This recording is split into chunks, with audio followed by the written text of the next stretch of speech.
we have come here together to share our life story.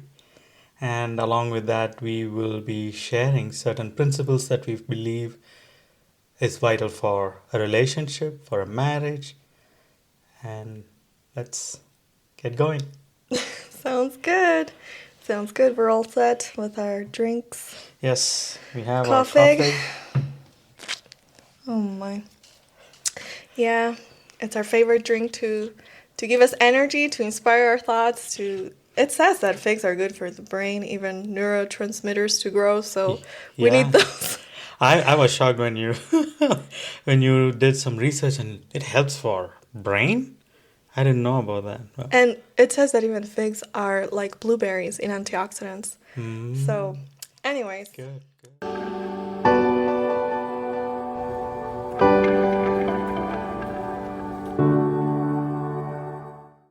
So, first question I will ask you. Where did you grow up and what are some things that you developed growing up knowing that this is what I want to envision or this is what I want to have in a marriage and this is what I envision me being a wife? all right, good question. Um, so actually, I was born here in the States, in California, but it was always growing up hard to say where exactly I'm from because I have an accent here, I have an Yeah. accent everywhere I go, and you always help me out even with my English, even though you're from India and I'm American. So that's kind of weird, but I guess that's how it is when um, you just don't know where you're from. That happens to me too because when people ask me where are you from, especially in the US, where are you from? I don't know which one to say because when I say where the state I am from, let's say Oregon or Virginia, no, originally where are you from? Then when people ask where are you from and I say I'm from India, they're like, no, right now where are you? Yeah, so I guess we both have that in common. Yeah, yeah. People never truly, I mean, they want to know because of an accent or how you look where you come from. But then it's hard if you say, well, I was born in California. Oh, but you don't sound. So I was born there, but I was born to a German mother and a multicultural father with a little bit of everything. So I am a mixed, and we always spoke Spanish at home. So until I was 5, I was here in the States, and then we moved to Argentina, and that's where I grew up. So I felt for many years I was from Argentina.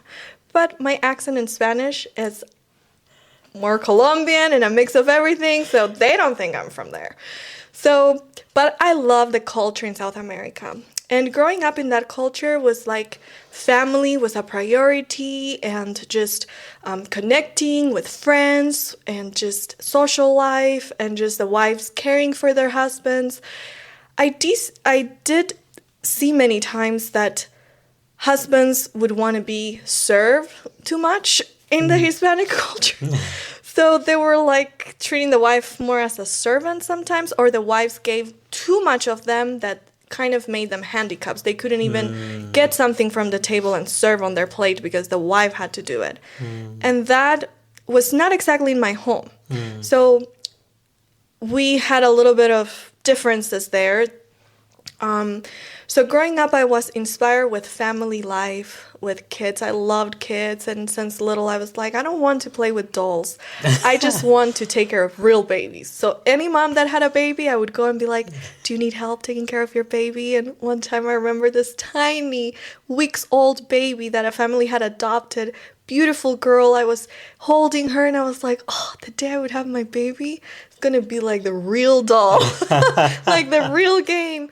So since very little, I imagine I'll have a family when I'm 20, 21, like my parents, I'll get married and I'll have my babies, and it's just gonna be beautiful. It's gonna be like this love and understanding and family time, eating in the meal times together and just talking and having a good family.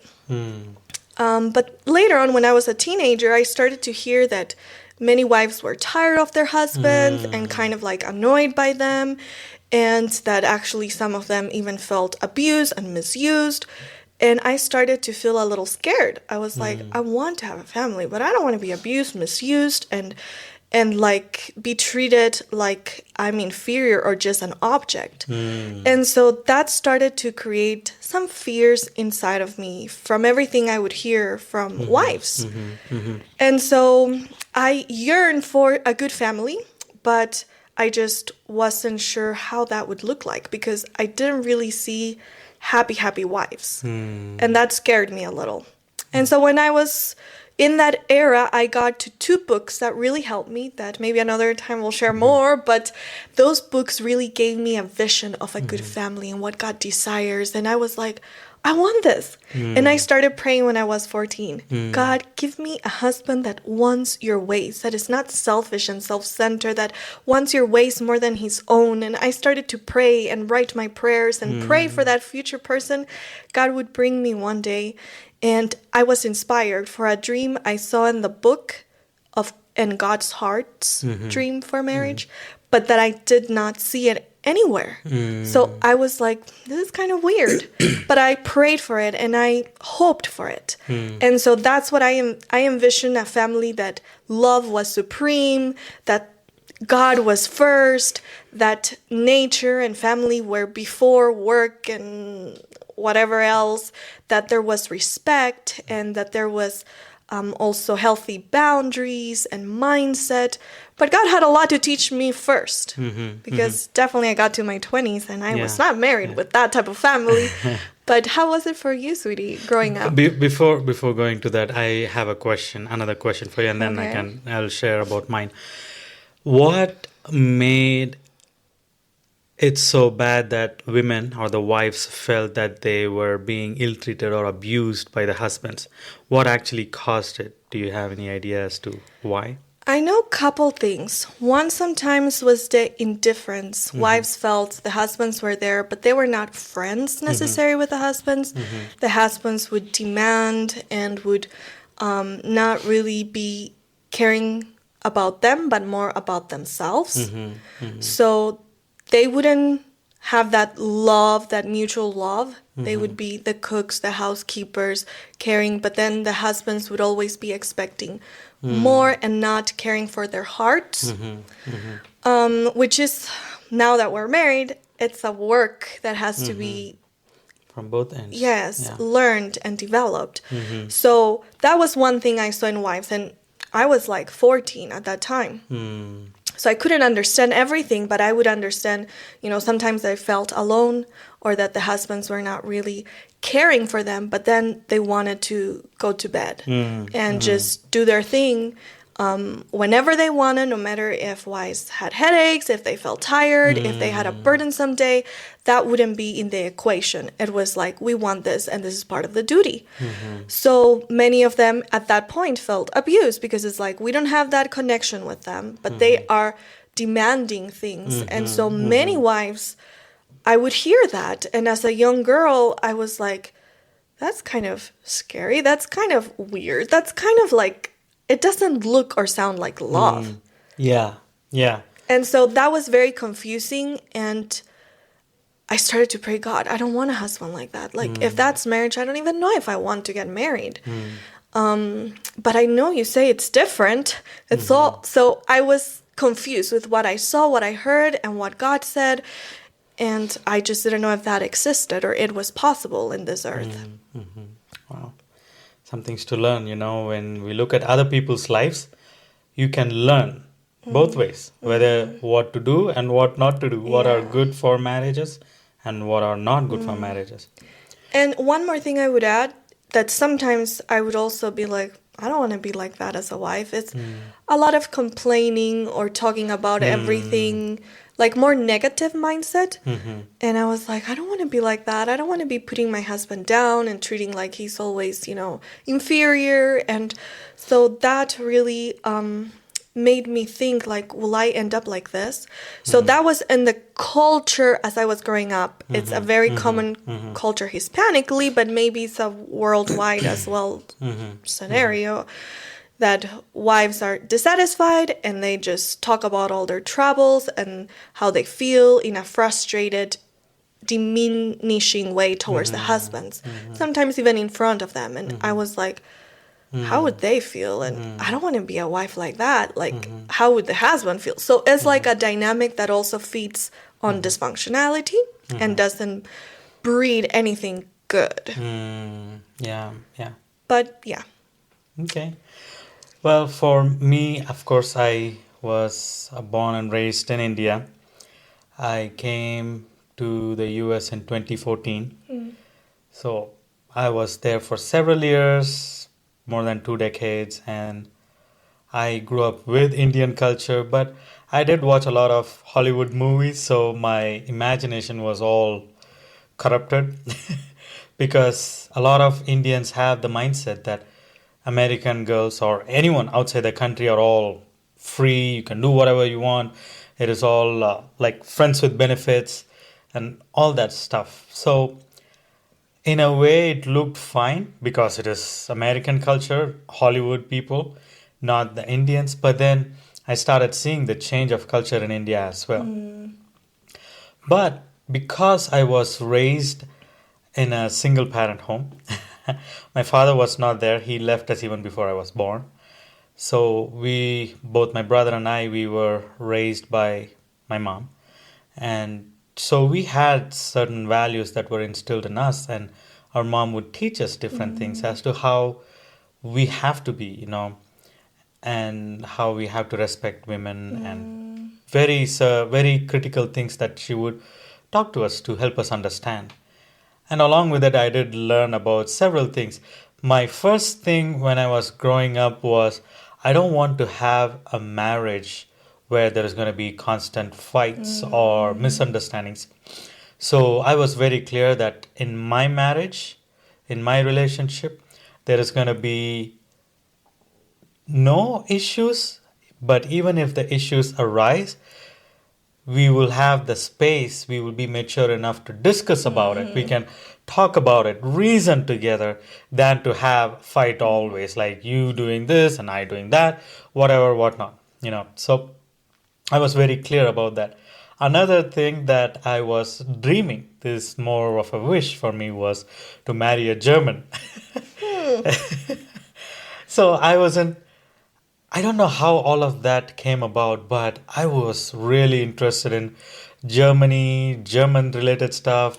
Even my favorite dessert is, what is it called?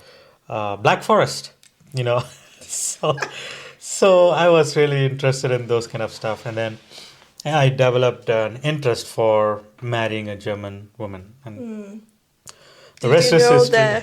Did you know what German ladies are like, or you Honestly, just had a dream with Germany as a whole? I had a dream with Germany as a whole, and German girl was along with that, was part of it. But any time I shared it with people, especially outsiders from India, they would always say, "Why Germans? Germans are very rude people. They are mean, this and that." So that did kind of make me like, should I really look or wait for a German girl? But as I learned more about God, how He functions, and all of that, God knows who will best fit me. Even if I have a desire to marry a German girl, maybe He was the one who put the desire in me. I didn't realize that. So that happened. And then going along the lines that what you were sharing with the Hispanic wives, I did notice when I came to the US in 2014, I remember I went to a gathering where there were like 4 or 5 wives that were talking really bad about the husbands. Oh, my husband is really dumb, and this and that. And they were really talking openly and laughing about it. Coming from India, that was more of an insult for husbands. And thinking about those things, I was very clear like, I'm not going to marry a girl that is going to insult me like that. In fact, I know it has become a very common thing these days. Even the young girls, I saw a reel recently telling her boyfriend, that is not the one, you idiot, this is the one.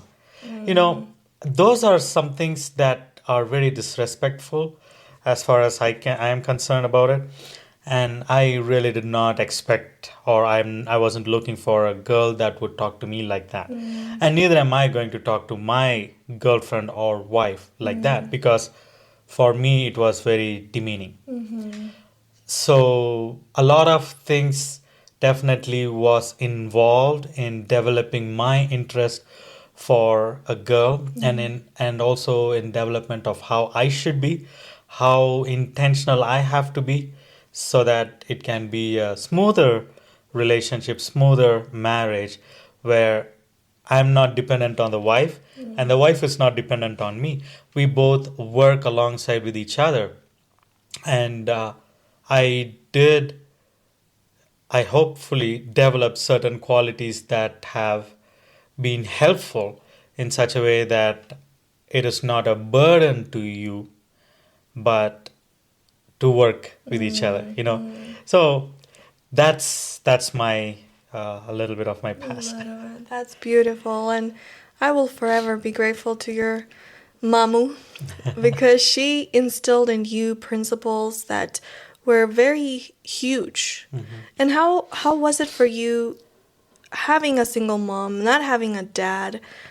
How did you develop? What would you say were, besides your mom, other things that really helped you to develop certain qualities as a gentleman, as to be a future husband one day? Anything you can pinpoint to? So I will start off with my young age, where when I was growing up, I would see all these fathers playing with their children, their sons. They drop them off at their school, they come to pick them up, and then they would play cricket with the children. And I had that longing. I'm like, where is my dad? Why am I not able to play with my dad or my brother?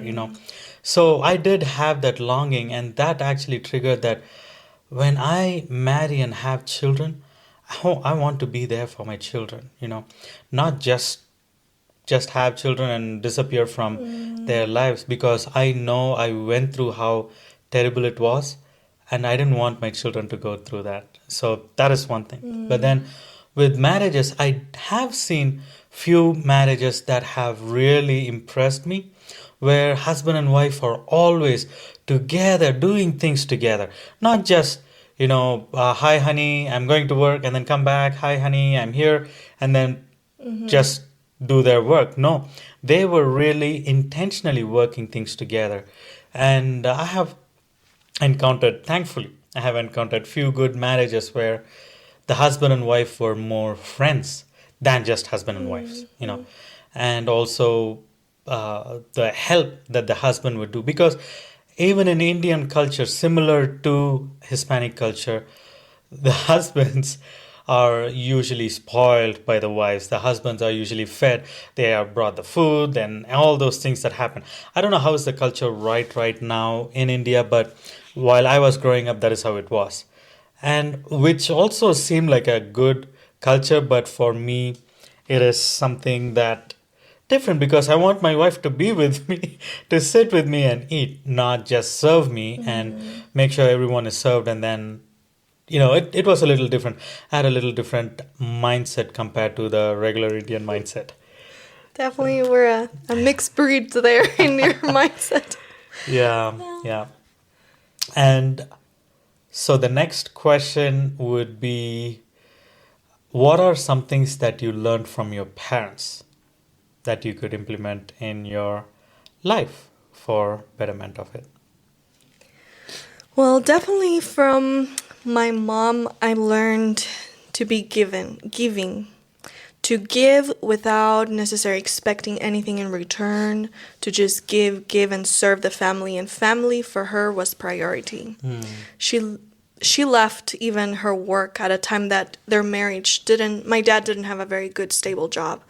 But she left it after 1 year that I was born and taken care of by another nanny with a bunch of kids. She was like, I don't want my girl to be raised by someone else.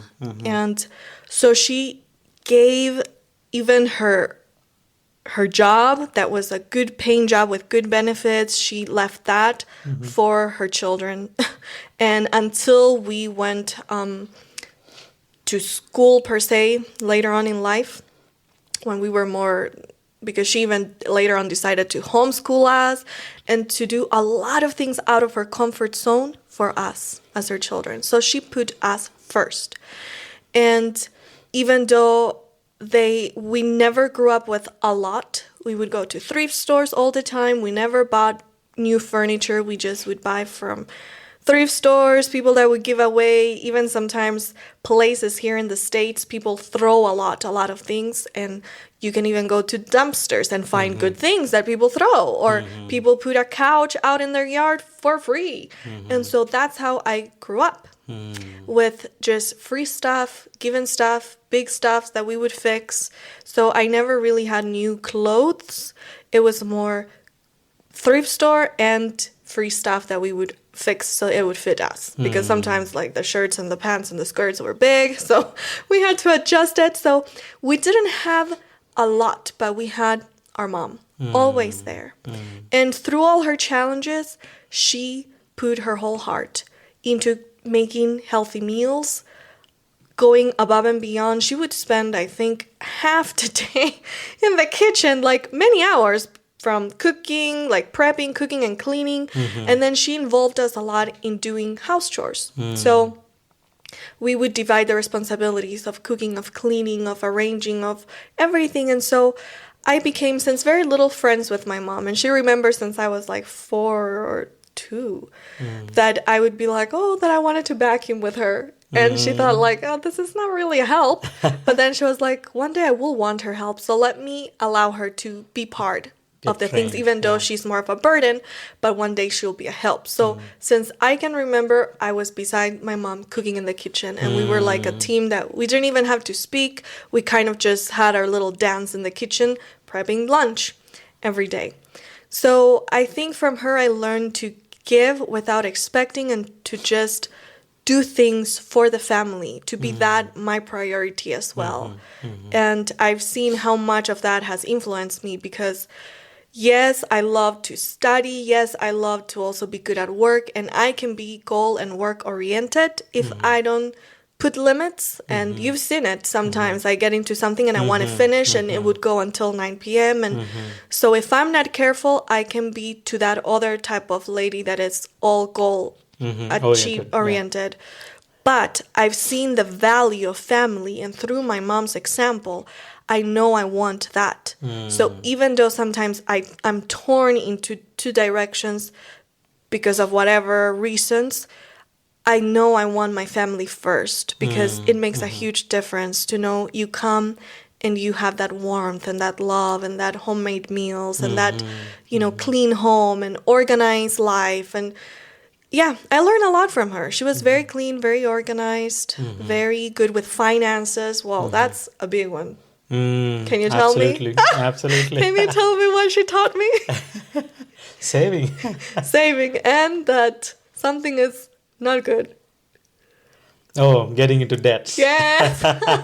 So that she drilled it even into my brother that was not a saver. He loved to spend. I was a saver. I loved to collect and just add up everything I got. And so I guess that was part genetic and part learned. But then she really drilled in us debts, unless it's, a very well-planned type of loan or buying a house or something. You do not buy things that are outside of your budget. And you use credit cards like cash, not like credit. And that has helped our marriage, definitely, to have that mindset and to not be in debt. So anyways, those are just some of the things that my mom instilled. And just spirituality, praying with us, teaching us how to have our connection with God, and praying with us when we were struggling spiritually growing up. She would be vulnerable to share her struggles and be like, I've gone through that as well, and encouraging and very loving through that. So she was a good friend, and she put her heart fully, and those were the good things that I would say from my mom. So from some things I learned from my dad was that he always inspired us to think outside the box. He was not restricted by others' opinions or ways of doing things. He always had was inventing and just having ideas and plans and writing. And so he was very creative in many ways, and he instilled that in us. So to think outside the box, to go for dreams, like have an idea and just go for it, try it. And so I know his favorite phrase is "go for it." So yes, I can I guess already that's see his it. motto in life. Go for it, like try it, and very, enthusiastic and passionate about our dreams, our visions. He was like, yes, and you can do this and that. So that was my dad, and that was something positive I learned from him, to encourage others. I think he's really an encourager. That's one of his gifts. And so encouragement, thinking outside the box, and then he would always as well encourage us, both my brother and I growing up. Don't listen to what people say. Don't worry about their thoughts. Like, be confident in who you are. Don't just get discouraged when someone says something, bullies you, or makes fun. Just be confident. And that was something my grandfather instilled in him, and he instilled in us, which was a great blessing, so that you felt confident. You have there a cheerleader, your dad, and then him saying, don't give up and keep going and think outside the box. And so that was my dad. Those were some things that really I can remember, and till today he is doing that. So I can definitely testify for that. He's been encouraging me a lot as well. Like when we first got introduced to each other, I shared some of my projects in terms of the business, and he was coming up with his ideas as to how it can help my business grow, So yeah. I can definitely see how it has impacted both you and your brother in terms of growing and becoming more stronger in what you're developing. And really having a dad that stands behind you and thinks the world of even something you're not so sure about gives you courage. If my dad is all for it and sees the potential, then you have something to, some security and some encouragement. Mm-hmm. So yeah. And how about you, Suri? How was it for you? Some things that you learned from your mom? With my mom, my brother and I, we learned a lot of faith journey. Our lives growing up throughout, it was about faith. We saw a lot of miracles that God did. Of course, we grew up in a very poor family, but we never went hungry. We never went without anything that we needed. We always had all the things that we needed. So that was one thing that I learned from my childhood. Another thing is having family worship. And I can definitely say that it has been a very powerful impact and a journey in my life, because every evening, my brother, myself, and my mom, we will have a family worship, and we will sing couple songs, we will pray. So that has become part of our life, where I think even now we do that as a couple, as a family, have our family worship, and that is very important. That is very important in our lives, so that we are always united together. Because many families I've noticed, like the brothers, they have issues, or siblings have issues, they separate, they don't talk for years. I know a guy from my high school who did not talk to his brother for at least 3 years. Wow. In the same house. They never spoke with each other for 3 years. Thankfully, that was not my experience with my brother. We both were really connected well. And that is all thanks to God, because when we have a family worship, when we are united with God, we'll be united together in person as well. Amen. Until now, you have a strong connection with your brother. Yes, absolutely. I try to talk to him at least once or twice a week. That's beautiful. Yeah. That's beautiful. Well, major things our parents left us, good things to learn from and to keep implementing and to make it our own. Not just that those were our parents' good things, but what are things we can develop and even grow more now in our life, in our little family. Yes, absolutely. I agree with that. So, this has been part of our story, a little snippet into our life, our childhood, and what things impacted us positively, what things we were like maybe afraid of, but what God has given us. We're so grateful for marriage. We think Absolutely. it's the best gift God can give to human beings when He is part of it. It can be so beautiful. So, we're so passionate about this. We're like, especially for me, as I said, I didn't see many examples or passionate people in marriage. And so now we have a burden to encourage young people that we don't have to be afraid, but we can know what to look for. We can be encouraged. So if you are considering a relationship, wanting to get into one, or starting marriage, we want to share part of our journey, the things we're learning, challenges we face, and how God helps us in those different areas and encourage others. So thank you for joining us. And don't forget to like and also share it with people that you believe would be benefited from this podcast. And also don't forget to subscribe so that you'll be able to learn and follow our journey, and hopefully you'll be blessed by it. Name of the podcast is Happily Ever After, because happily ever after is not just a dream phrase that we need to say. It can really happen. It can come to reality. And that can come to reality only when we two work together, when you both work together. As each and every couple work together intentionally, we can have an happily ever after. Yay. See you soon.